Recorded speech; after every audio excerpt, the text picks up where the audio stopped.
Chaque jour, la défense détricote les charges et avance une nouvelle hypothèse. Aujourd'hui, elle dévoile une maquette de la queue de l'avion construite par un des prévenus.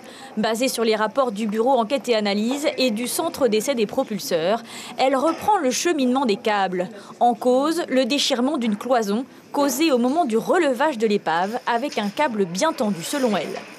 L'allure du câble à cabrer qui a été remonté nous permet de dire aujourd'hui que ce câble ne s'est pas rompu en vol. C'est impossible pour les raisons que j'ai évoquées au tribunal, c'est-à-dire que les dégâts que ce câble a occasionnés à la structure arrière de l'avion n'ont pas pu se faire avec un câble rompu.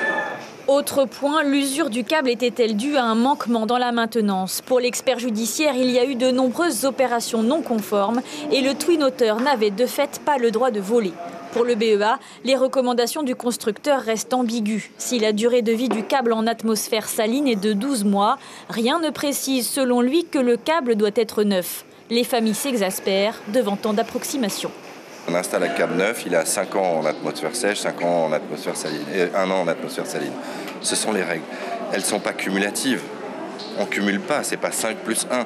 Ou alors, à ce moment-là, tous les câbles qu'on achète ici et qu'on installe sur les avions ont déjà une vie avant et ils repartent à zéro. Donc on achète des trucs d'occasion et on fait voler des avions avec des trucs d'occasion. Je n'y crois pas, c'est pas possible. En fin de journée, la partie civile contre-attaque. Le câble de gouverne a rompu en 2 points pour les avocats des familles. La défense a expliqué un point de rupture, mais pas le deuxième, celui de la rupture en vol, comme le mentionnent 3 expertises.